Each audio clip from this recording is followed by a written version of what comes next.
Welcome back, everybody. I am Jeff Hoke here with Kevin Perdios, and now back with Chris Henrique, who had to go for the first half of the show. And this is Shorthanded Takes, a Boston Bruins podcast, episode 11, brought to you by Couch Guy Sports and Shocked Energy.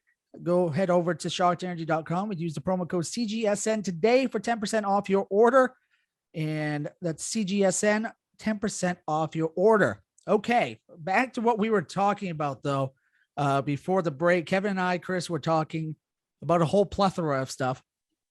And the biggest thing we were talking about at the time was, I believe it was Jake Debrusk, wasn't it there, Kevin? Oh, is he? Oh, no. You got no sound over there. All right. I don't know what was going on there. Sorry about that. Wow, that was weird. We were talking about Jake Debrusk right before the break, right? Yeah. Just kind of touching on the whole ordeal. So I know you said you had a take on this, Chris, and you're ready to go. And it is Thursday now because we had to take a day or two off because in between tapings of each half of the show and watching the Nashville Bruins game, Jake Debrusk just scored on a power play goal. Where's all the boo birds now, huh? Yeah, that's a good question. Real quiet out there on Twitter. Quiet out there. So I'm going to leave the floor to you for a few minutes, and I'll let you kind of vent about what you want to vent about with this whole Jake Debrusk situation. I want to know first, did Don Sweeney go in between intermission on 98.5 The Sports Hub after the first period to go and talk about Jake Debrusk's goal? Because seeing that the president of the Boston Bruins, in between the period of a game that his team was playing, went out and publicly called out his player, I think is the biggest pile of dog shit. And I'm all for, if you want to call out your players to try to motivate them, that's one thing. But what I feel like Cam Neely did was completely inappropriate. It's him trying to flex a muscle that isn't there anymore. Cam Neely's trying to make the Bruins seem like the big bad Bruins and that they're not that any longer. And really, in my opinion, Neely and Sweeney, I've really changed my opinion because I think a couple months ago when we started the podcast, we talked about Don Sweeney. We talked about, what we felt like his standing was with the team. And we kind of felt that he wasn't in a position that he could lose his job. I think if now, doing some research, especially after this Debrusk piece, guys, what has Don Sweeney actually really done for this hockey club in the last handful of seasons? He drafted Jake Debrusk. Great. Jake Debrusk. Okay, so here's Eric. I'm going to go on a multi different tangents here. You're going to reel me in. First off, Jake Debrusk, fans are getting on him and they're booing him because he asked for a trade. The dude is pulling the Band-Aid off right now because the Bruins should have traded Jake Debrusk a while ago when his value was higher to bring back something for him. Two, I'm tired of hearing about, Jake Debrusk just didn't live up to expectations because he's a first-round pick. Jake Debrusk probably should never have been a first-round pick. Jake Debrusk, he doesn't have first-round talent. He has just so many inconsistencies as a player. But unfortunately, he's the only one of the three of that horrific draft that has set back the franchise from developing talent backwards. He's the only one that's actually done something. But again, inconsistencies. So all Jake Debrusk did is he asked for a change of scenery. And he wants to play somewhere different because it's not working here in Boston. There is a issue between him and Bruce Cassidy. It's super clear. The two don't mesh. Cassidy's tried to get through to Jake Debrusk a handful of times. How about when he benched him last year? He was sitting up, with the dudes that aren't dressed. That didn't work. It didn't get through to him. What are the reasons why? Well, that really hasn't been reported. I fully expect that the beat writers of the Bruins know exactly why, and then that information is going to come out after he's gone versus maybe trying to defend the player right now, but whatever. But in that respect, Jake Debrusk, I don't see what the big deal is for the kid to be asking for a change of scenery. It's not like he is a major impact player for the Boston Bruins. It's unfortunately, he is going to be forever looped into that 2015 draft that Don Sweeney swung and missed right now 2 of the 3 times. Zaboral has seen the ice at the pro level for a cup of coffee. Zach Senyshyn, I don't even know if he knows where the city of Boston is. If you put a friggin' map in front of him, because he's never going to play with the Bruins. Having a great year down in Providence. I just think it's ridiculous that fans are booing Debrusk. I think we're just a better fan base than that.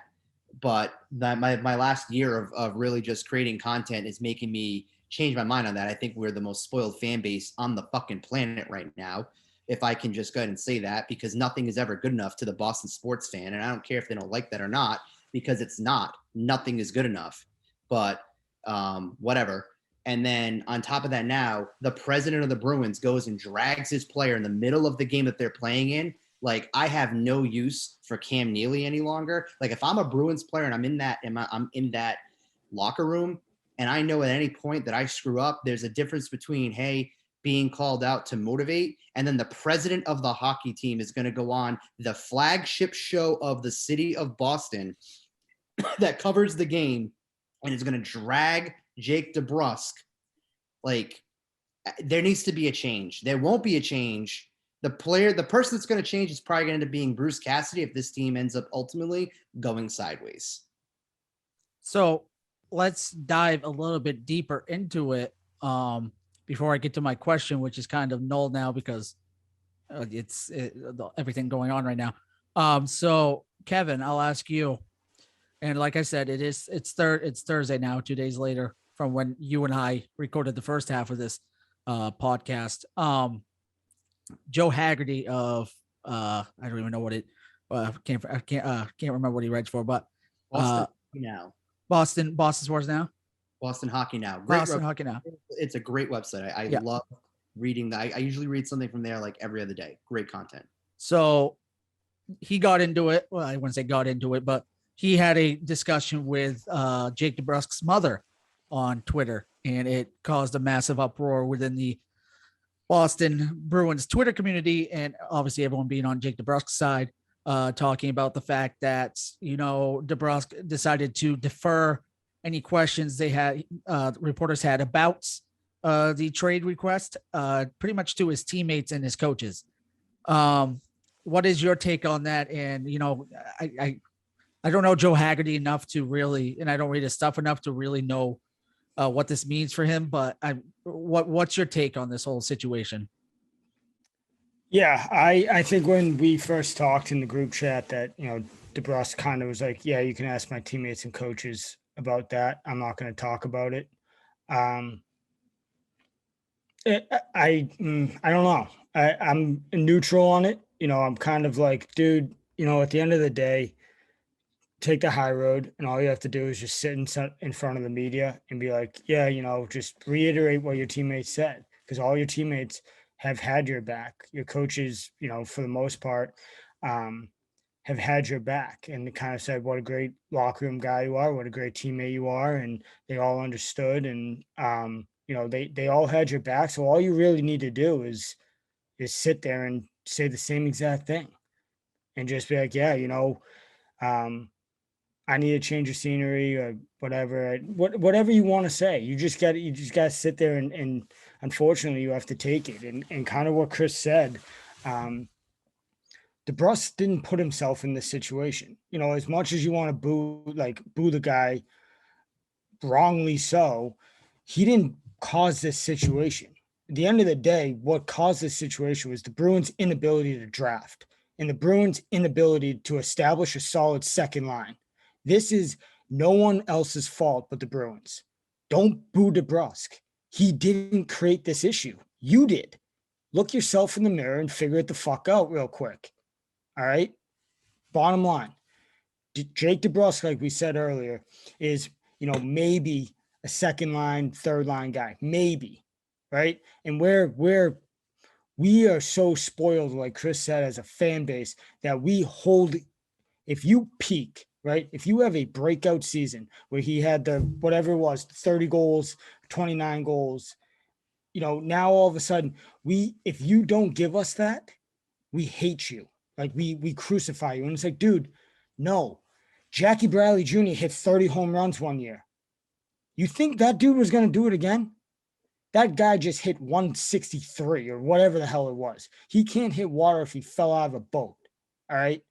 you got to lower your expectations. It happens. Breakout seasons and kind of mystical season happens. Jacoby Ellsbury hit 30 home runs once. He's not a home run hitter, but it happens. It's you find your stride and things just go your way. You get a couple lucky bounces, and now all of a sudden, instead of a 20 goal scorer, you stumble upon 30. And Debrusk is a 20 goal scorer. He will score you between 20 and 25 goals a year. That's a solid second, third line guy. So Haggerty, I have a lot of respect for. I like his stuff. I didn't really read a lot of the I didn't read the exchange, but at the end of the day, it's kind of like, what are we doing? We're not in kindergarten here, guys. Like, especially as Hags, you got to be, dude. The mom is gonna defend their kid. Like, he's getting dragged through the mud right here for no reason. And I know Chris missed this part, but I said earlier, he's going to go somewhere, and he's going to go somewhere and produce, because he's probably going to get dealt to a team that's going to allow him to play, like allow him to get the ice time he needs, get just kind of good, bad, and ugly. He's going to be on the ice, and they're not going to have much expectations for him wherever he goes. He's going to have a new slate and allow himself to just play Jake Debrusk hockey, and he's going to end up with 20-something goals. And right when he does that, I hope this Boston media turns back around and rips the Bruins, because all we're going to get for him is a bag of pucks. That's the end of the day. And we're not going to do that as a fan base, because we're spoiled. And so this whole situation is frustrating. I know I'm on a rant right now, but Debrusk is, he's not in the wrong here. It's not his fault that the ownership has no fucking clue what they're doing. Period. The front office, it's a complete ineptness from the front office, and it's been that way the last couple of years. I mean, the first thing is the exchange between Haggerty and Debrusk's mom was really just conversation. It's the cesspool of that app of Twitter that went and attacked either her or him, to the point that he had to shut off the conversation in there to stop it.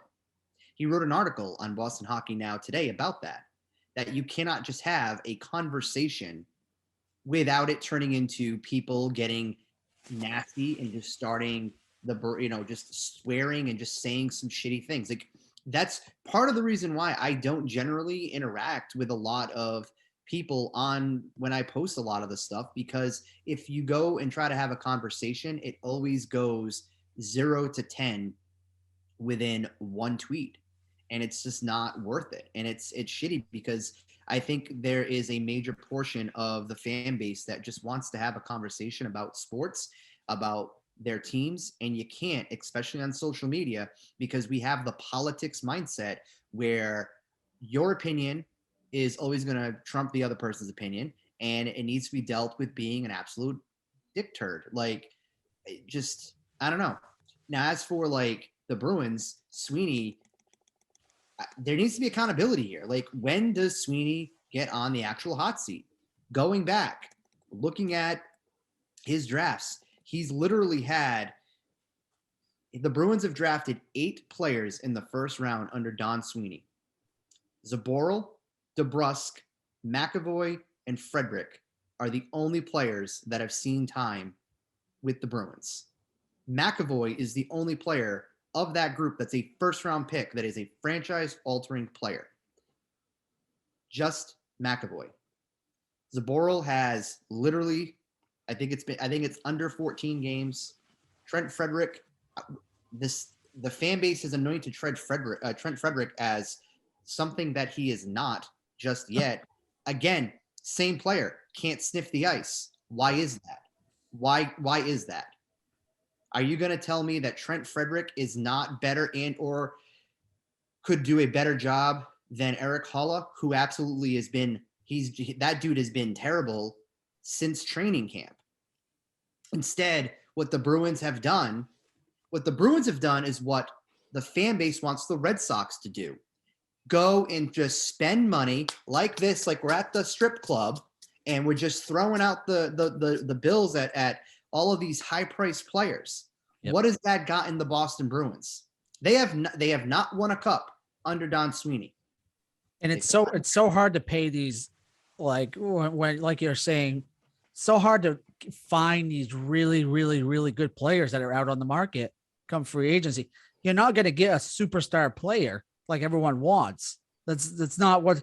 And but there are times that players are gonna trickle through. Like instead of signing. So for example, yep. Again, take a look at the first round picks. Again, I just mentioned 4 to the 8. Now, in fairness, there's 2 guys that just got drafted recently that obviously, in the last 2 years are not going to be with the Bruins right now. But how about like Vakanainen? Yep. Like that kid has literally played 16 games in the NHL. Yep. So we're going to prioritize and continue to keep him within the program. You just went and spent a ton of money on the defense in the last handful of years between more. I mean, I think Forward has been decent up until he retired, but Kevin Miller, they've thrown money out to different players. There's defensemen in the program that just can't seem to get to the next level. Why? Now, there's got to be accountability for the player, but is there a problem with the scouting? Is there a problem with the drafting? That goes hand in hand. And then when you get them, what is stopping the progress for them to get to the next level? Is there a problem in Providence at that point? I think it's the whole program. I think you got to look at everything as a whole.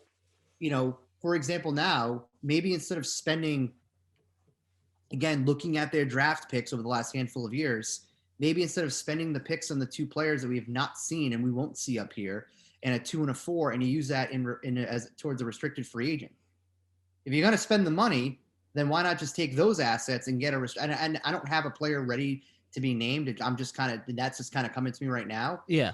Why aren't we dipping our toe in that avenue to find a younger player and put the pressure on the other team to say, hey, you know what? I will either match that or I'm going to take those picks back and then move from there.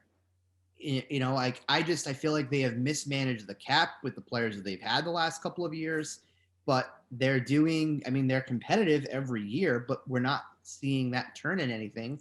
And what's frustrating and upsetting a little bit is this is Patrice Bergeron's final year. He is a free agent at the end of the season. He is either going to resign, retire, or would you be surprised if he moved on somewhere else? I personally wouldn't be. Are we wasting Brad Marchand? I was thinking on my ride home from work yesterday, I compared in my head Pasternak to Xander Bogaerts, the chasm of the type of player that they are. Are we wasting Pasta's time here because we're not developing the rest of the roster? We don't have a legitimate second line within the team. The bottom 6, these are dudes that are older, not healthy. We don't have a young players in the pipeline. We went and spent $5 million per for a goaltender and basically said, Swayman, sorry, we don't think that you're ready. We're going to overpay for this goaltender. I don't know what this team is doing. We want to talk about what is Chaim Bloom doing? What the fuck is Don Sweeney doing? So before I want to say one last thought before we move on, because I got something I want to talk about before we close out everything about the game that's going on currently. But I think that you can also not going up. You obviously Neely, no one is impressed with right now. I think you could also go up higher to the Jacobs family. I mean, these are the guys that tell you what you can spend and what you can do. And I mean, what are they doing? They're not doing anything. And I think it's a big thing here. I kind of lost, I don't mean to call people out here, but why not here? I mean, I kind of lost respect for the Jacobs family after the COVID-19 hit. And, they refused to pay any of their employees at TD Garden. You have all this money. It's just like John Henry, I feel like it's a worse situation. You have so much money and you can spend all this money, yet you're not doing anything with it. And these guys aren't hitting on your drafts. So at that point, you need to go out in free agency and or the trade market and do something, whether it's trade your first round pick because your ass at drafting right now, or you need to fire somebody because it's just not working out somewhere in the higher ups offices. You can blame people blame Bruce Cassidy. Yes, you can do that. It's not on Bruce Cassidy. This is the higher ups. He's just having the team that he has right now. He's coaching what he has. Or right now, Joe Sacco is the guy that's coaching right now with Bruce Cassidy out for the next couple of days. But I think I think the biggest thing here, I think we need to put a lot of blame on the Jacobs family. Yes, we need to put blame on Neely, and yes, we need to put blame on Sweeney. But I've had this gripe with the Jacobs family for about a year now, and I needed to get it out.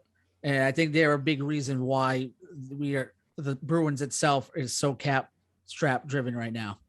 Yeah, no, I will go on record continually to say the Jacobs family is probably the worst ownership group in Boston.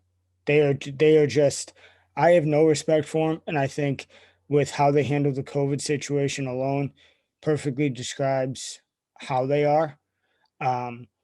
And unfortunately, like you said, ownership, those type of owners will never take accountability. They'll never own up to mistakes. They'll fire good coaches. They'll put blame on everyone else before it's their fault, and that's not the case because good coaches, you have to think a coach's job is not only to connect to the players, but he has to be the voice to the upper, to management, and so every one of those, I bet you 90% of those players in that locker room have tremendous respect for Cassidy. And I like Cassidy as a coach. I think he has a good tone, a good feeling on when I can be hard on my guys, when to call them out, and the appropriate ways to do it, to get a response out of them. Most of the time, when you have 20 something guys, 25 plus guys in a locker room, and never mind the guys coming up and down from Providence, you're not going to get along with all of them. That's life in general. But Cassidy, I think, as a whole, is very good at getting through to people. And going back to your point earlier, yes, we are wasting Marchand, we are wasting Pasternak, and 100%. Like I said, I think probably our first podcast. If this continues, if we go down this path, don't be surprised if Bergeron gets dealt. If we are, flimsying around or, kind of just borderline playoff team, Bergeron may very well take matters into his own hands and be like, trade me. I'm going to a contender. I'm not doing this anymore. And he should, because they're inept. Everyone on the 6th floor, or whatever it is, 9th floor, they can't find their way out of a wet paper bag at this point, and it's embarrassing. It's a joke. The way the Jacobs family spends money, or lack thereof, doesn't spend money is embarrassing. And the city of Boston, we like to hold people to the highest of standards, but for some reason our ownership groups don't get held to that same standards, and we blame everyone else but them. And I'll say it to right now, the Jacobs family has to be the first one to go, followed by John Henry and the fucking Red Sox. Period. Okay, so we got all of that rant out. Like I said, we recorded part of this podcast on Tuesday, and we are now recording the second part of this podcast on a Thursday, and that means the Bruins are currently playing the Nashville Predators in Nashville. They are currently up 2-0. Of course, you would get goals from Jake Debrusk and Brandon Carlo. If anyone even knew Brandon Carlo still existed, I don't know. That's his second goal of the season. He's one of the few that they drafted, second round pick that has panned out. Yeah. Yep. So what I do want to dive into before we close out for the night and until next week, Jacob Zaboral. I didn't see the play. He went down and had to be helped off the ice. No pressure on his left leg. Now, if this is as serious as it sounds, this is not good for the defense, given what the situation is right now, given you don't have Providence to go to right now. Providence is currently in a COVID lockdown. Providence Bruins, I should say, not Providence, the city of Providence. But they are currently in a COVID lockdown, and Bruins can't call anybody up. So you're pretty much playing with house money here, whatever's in house. And if Zboril's down for a length of time, if we thought that defense was struggling right now as it is, I don't know who you're going to put back there. I guess you could put Trent Frederick in there, but guys, I'll go to Chris because Kevin was the last one to talk. How big of a so Bruins are up 2-0 right now. Jeremy Swayman's looking good. Everyone has been looking good. It looked like a good game so far. And now a big blow. Jacob Zboril had to be helped off the ice. No pressure on his left leg whatsoever. How big of a blow to the defense if he is out a extended amount of time? How big of a blow is this? I think it's a big loss because we just went and talked about it. Where is the depth going to come from? Who's going to step in and fill that void? Because to your point, COVID's running wild with the Providence Bruins, COVID-Mania going on down there. So I don't know if that's going to be an option there.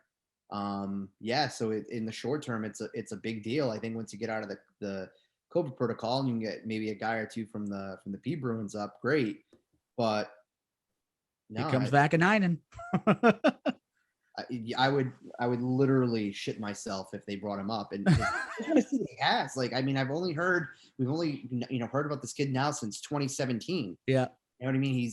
He came up a couple. I think he was up towards the end of the last season, wasn't he? 16 games. He's got 2 points. So that's so sad. If the kid can't play, or we don't think he can play, or he's not going to fit the system. Why are we moving him too? Why aren't we going to package him with Debrosk? Get something else with that. I think that the Debrosk piece, really quick, just to kind of flip back. Yeah, go ahead. Yeah. I think the return might be probably better than what we think. Just because of his age. I think just because of his age. Still 25 years old. There's potential there. There's just a lot of inconsistencies with Jake Debrusk. If he goes to a team that they can get through that, does he go to Seattle, or does he go to Edmonton or St. Louis, a team out west, and then who knows? If you find out that Zboril is going to miss an extended period of time, or there's a break, he misses a season, something to that extent, maybe you go and you get a defenseman. Now we're talking different conversation. Yeah. I don't know. I didn't want to pose this question. I wasn't going to pose this question because I saw Pose it. Yeah. Okay. But you guys did see what I saw on Twitter today, right? His wife put on Instagram and all that stuff. Okay. Want to make sure I was. Whoa. Is it what I think it is? Because it just has to do with what he's pretty much done to her their whole life together. Ooh, okay. It's no, go. I'll Chris, you want to send it to the group chat? You can find it. I'm trying to find it right now. Okay. Anyway, on it. I will pose this question anyway, because there was a question that was posed before all this happened, and I thought it was interesting. Would you trade Jake Debrusk for Evander Kane straight up? Kevin, I'll start with you, and then we'll go to Chris before we close things out. All right. So this is, the easy answer is no, right? The easy answer is no. You don't want to introduce that guy to the locker room, whatever. After thinking on it, not even just, I know it's Thursday now and we wanted to do this Tuesday, but even days prior, thinking on it, I think I say yes. And here's why. If you're watching the video, Chris's eyes just widened. Yes. And rightfully so, because before I even go into this take, I'm going to be very honest all right, what he's done off the ice and all that, no way, shape, or form do I want that in a long-term player. That guy doesn't even deserve to probably be playing in the NHL, but that's that's out of my pay grade. So why I would do it, I think either way, I'm not, if you said no, fully support you and fully understand that. Not going to bat an eye, not going to lose sleep over it. If you did it, probably leave a little bit of a sour taste in my mouth, but I would understand. So I got my notes here. It's a lot, man. I would do it for a few reasons. Long-winded answer coming up to you. You know, the off-ice stuff, the betting, the fake vax card, the domestic stuff that's going on. None of that you want to hear. Legit issues, but for on ice, the ability that this kid has and the ability, I shouldn't even say a kid. He's not a kid. He's been in the He's league older for than 10 all of years. us. Yeah, he's been in the league for 10 years. So when he's on, he's a legit 30-goal scorer. You know, he does find the back of the net. He's a talented player. You know, it's a player that you can now pair with Hall that is another legit talent. And now all of a sudden you're establishing a second line again. He's said and done the right things, I think, in the media for the most part. You know, when he went down to the AHL, he's showed up to practices, and I don't know if they've had a game. I haven't followed it, but he's skated with the team. He's down in AHL doing what he should be doing. So, you know, take that with a grain of salt. The $7 million, he's under control for 3 years at $7 million. I don't know if I want to take on that contract. Not going to say I will. This is really where I would go in. Why I do it is Debrosk is going to be dealt, right? Debrosk is going to be out. Kane needs a new team, whatever. I don't keep him past this year, period. So I bring him in, and I think Sweeney and the other knucklehead that I'm forgetting about need to legitimately consider this. Get him in here for 2 months, whatever it is, you know, whenever the trade goes down. If he plays well, if he, you know, was the old Evander Kane that, you know, we early on we're like, wow, this dude's legit. He's one of the best players in the game. If he is one of those guys, you flip him. And what you flip him for is picks, prospects, whatever. Now you're trying to bolster that Providence team again and try to get legit talent in here. I have no faith in them drafting, but that's an avenue that you have to explore. If he sucks and continues his bad habits, release him, get rid of him. So what? You know what I mean? It's kind of like, all right, yeah, you know, Debrusk was going to leave at the end of this year because he's a free agent too. So kind of no harm, no foul, I guess. It's so tough because Bergeron, Pasta, Martian, their window's closing. Cassidy's job is unfortunately probably on the line. Sweeney's job should be on the line. Neely's job should be on the line. And I think this might be a panic move for them. And I can see them doing it, whether I agree with it or not. Yeah. But I think I seriously have the conversation. Okay. Chris, I probably already know what your answer is going to be, but the crowd doesn't know. Obviously, the listeners don't know. So, you know, take the floor for a minute or two. And, you know, I know you said no right away, but what's your answer after thinking for a couple of days on it? I'm good. I'm 100% game. And that's it. So, you know, first off, like, I just, what does, like, I just feel like it's a detriment to bring into any locker room right now. You know, just think about, and again, there's two sides to every single story. And, you know, we're only getting, you know, the wife's side, and then we get his side. But, you know, when there's domestic violence, alleged domestic violence, and there's potential for gambling and everything else that makes him look like a shitbag, an alleged shitbag. Sorry, I need to put that word in front of there. We say alleged first. Alleged. You know what I mean? Like, I think it makes it hard for people to try to have an objective opinion on it. I look at it from the respect of, you know, let's say there is legitimate domestic violence issues or something along those lines. Think about all those guys in the locker room that have spouses that are gonna, you know, like, do you want to bring that into this group? Like, I just I don't see that. He's always had tremendous talent. The dude can score. He's a playmaking forward. If you would have asked me 3 years ago, hey, do you want Evander Kane? Yep. Center on a package with Jake Debrusk and more? Absolutely.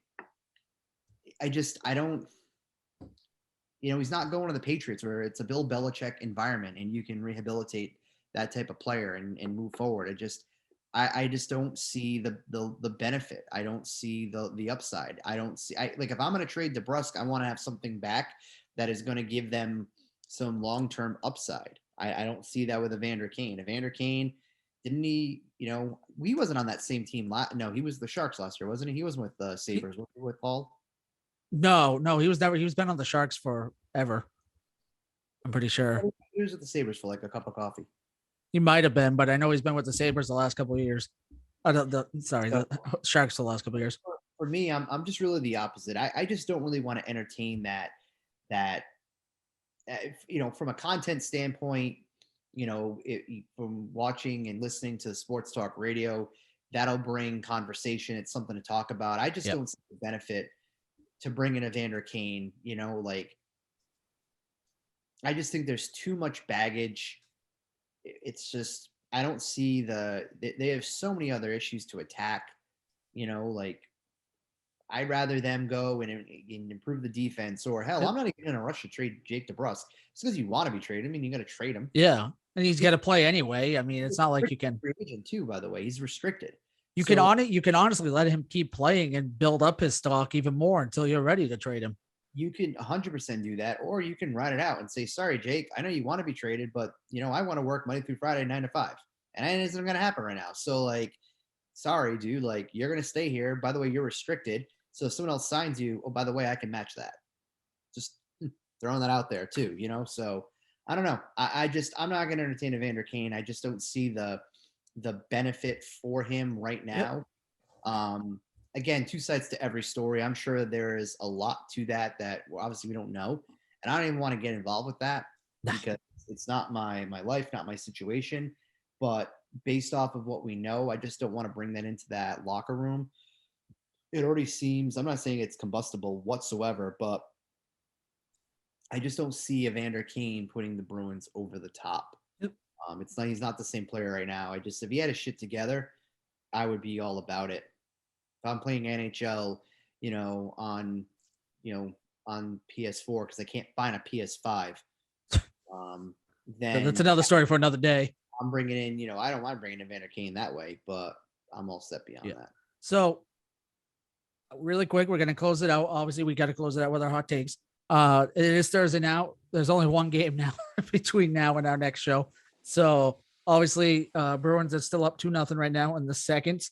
So their next game is Saturday. Saturday at home against Tampa Bay. First meeting of the season between them and Tampa Bay Lightning. Tampa Bay is currently winning right now 4-2 against St. Louis. After that, their next game is until Wednesday. So, Kevin, you go first. Give me your hot take for that Tampa Bay game. We get our teeth kicked in. We lose 4-1, and Jake Debrusk has the only goal. Chris, what you got? Well, I wanted to ride the Jake Debrusk train here and keep scoring going. Viewers will be very happy if you do. Look, I think they got to win tonight. They got to beat Nashville. They got to get those 2 points. Yep. It's important because, you are going to play Tampa next, but who knows, if Bruins get some good goaltending, I'm going to say whichever the two goaltenders get between the pipes, they have a solid game. Hopefully it's Swayman. And I say the Bruins, it's going to be a gritty game, 2-1. Jake Debrusk gets the empty netter though. We're going to give him a little something. Okay. We'll give him a little bit of something. A little bit of something. Just really quick, what was the thing with what did you guys say about Olmark though? That was in our notes. Obviously I wasn't there for it. We did get to that a little bit. We were just touching on, that game against what game was it? What game? The Rangers. What against the Rangers? He gave up some bad goals, and there was the game on what was it? Oh no, Swayman was the Rangers. Allmark was the Canucks. The Canucks, and he let some bad goals in against the Red Wings too, and that's like giving up 3 goals a game in his last 5 games. Yeah. No, we were just mentioning some of the bad. It is on the defense too. Obviously, some of these are on the defense, but he has been getting some bad rebounds and not bringing the puck out like you should be as a goalie, and he's been giving up some pretty bad goals lately. Yeah, we basically what I have just we looking at what I wrote down. Swayman, the rebounds were a joke, or the defense was a joke. Too many rebounds. Swayman didn't play great. Allmark was outplayed by Halak in the Vancouver game. The offsides, we got to the offside stuff. The replays is a joke that the NHL needs to kind of take a look at. Yeah, nothing crazy, but otherwise our goaltending sucks, and I'm all set with both of these guys. Really, you want to touch on it really quick there, Chris, before we go? No, I just the Bruins are going to need to get some consistency between the pipes. Like I said, Allmark, I think in his last 5 games, is literally giving up 3 goals. Is averaging a 3 goal. Yeah, something like that. So you're not going to win. You're not going to be a winning hockey team if your goaltender is giving up 3 goals a game. Like if his GAA is even around like 285, 283, still, I think that's still too high. Defense has got to play a little bit better, but can't be giving up bad rebounds. You can't be, but also too, he's pressing, if his defense, if he feels enough the confidence, but I don't know. I just think that Allmark is kind of showing some of those inconsistencies as well. And, I don't know. I wonder if Allmark is going to be the ultimate nail in the coffin when it comes to Sweeney for bad contracts. We shall see. And with that being said, that's going to end episode 11, part 2 of episode 11, I should say. Shorthanded Takes, a Boston Bruins podcast brought to you by Couch Guys Sports and Shocked Energy. Make sure you go to shockedenergy.com this holiday season and use the promo code CGSN today for 10% off your order. Get your families and friends some of this stuff. I haven't had it yet. I've heard it's good, though. I've heard really good reviews on it. Also brought to you by Exogun. Cannot forget them as well. We'll be back next week to cover that Tampa Bay game, and also we'll talk about this Nashville game going on at the moment. I'm Jeff Hoke. That's Chris Henrique. That's Kevin Berdios. And this has been Shorthanded Takes, a Boston Bruins podcast.